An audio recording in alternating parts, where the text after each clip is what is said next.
Vega Jewelers Lo in-store wedding jewelry exhibition. Guaranteed lowest prices. The governor of Tamil Nadu should immediately call actor Vijay to prove his strength. He simply needs to know what happened in 2014 in Maharashtra then, when Fernandez governor was called to prove when he had much more seats were shot. And 2018, Karnataka governor called Yediyurappa to prove his when there were 10 seats less. Vijay only short of 2.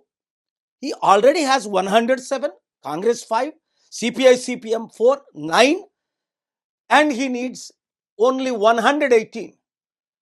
He cannot make up his own rules and destroy Indian image globally. Therefore, I have called yesterday the Prime Minister and the Home Minister to instruct the governor to do what is legal, otherwise replace him. Remember when Prime Minister Narasimha Rao was the Prime Minister, he was short of 25 seats, but he ruled for 5 years. And then Vajpayee ji, a great gentleman, he had only almost 110 seats were shot. But the President of India called to prove his strength. What is going on in India? This must end. Vijay, stand strong. God is with you, people are with you, we are with you, world is with you. You will be put on the world map. Let us do great and mighty things in the next 6 months, because you will always have a problem. Because you are short of, when you are short of 2 seats, 5 seats, the VCK government is asking you Deputy Chief Minister post, cabinet post, and one of your seats. Just for 2 seats. What a greed it is. People of Tamil Nadu, people of India are going to teach lesson to this kind of corrupt leaders. We will campaign and prove our strength. As I told you yesterday to many of my friends. చూడండి తెలుగు మిత్రులారా, ప్రార్థించండి. మన దేశం దిశ దశ ఎట్లా వెళ్తుంది చాలా విచిత్రం. తమిళనాడు గవర్నరు విజయ్ని మరలా పిలకపోవడానికి షాకింగ్గా లేదా మీకు? 2014లో మహారాష్ట్ర గవర్నర్ ఫెర్నాండెస్ గవర్నమెంట్ని పిలిచాడు కదా, అప్పుడు ఎన్ని సీట్లు తక్కువ ఉంటే 10-15. అలాగే 2018లో యడియూరప్ప గవర్నర్ 10 సీట్లు తక్కువ ఉంటే పిల్లదా? విజయ్ ఓన్లీ 2 తక్కువ. అలాగే ప్రెసిడెంట్ ఆఫ్ ఇండియా వాజ్పేయి గవర్నమెంట్లో దాదాపు 100 సీట్లు తక్కువ ఉన్నాయి, ఇంకెక్కువ. అయినప్పటికీ వాజ్పేయి గవర్నమెంట్కి ఆపర్చునిటీ ఇచ్చారు. ఆయన 2 వారాలు ప్రైమ్ మినిస్టర్గా ఉండి తర్వాత రాజీనామా చేశారు.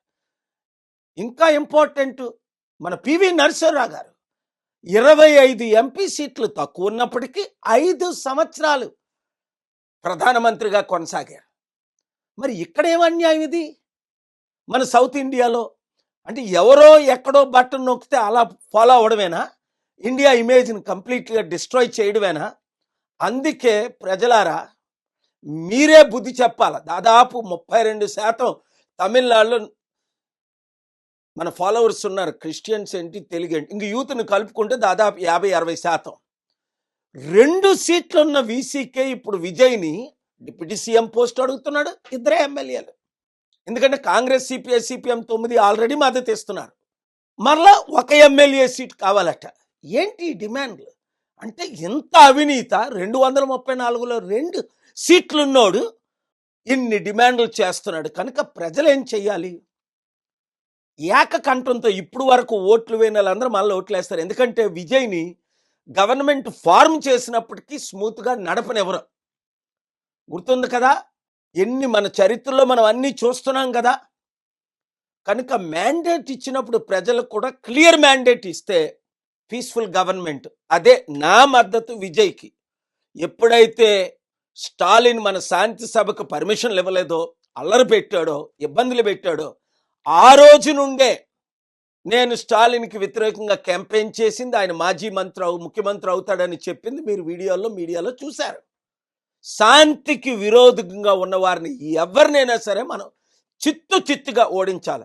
అభివృద్ధికి విరోధంగా ఉన్నవారిని రండి అందరం కలిపి విజయ్కి సపోర్ట్ చేద్దాం. అవసరం అయితే ఒక 3 నెలల్లో 6 నెలల తర్వాత ఆయనకి ఎక్కువ ఇబ్బంది పెడితే మరలా జనరల్ ఎలక్షన్కి వెళ్దాం. 107 కాదు 170 180 వచ్చేటట్టు మనం అందరం క్యాంపెయిన్ చేద్దాం. ఈ వీడియో ప్రతి ఒక్కరికి షేర్ చేయండి. Thank you very much.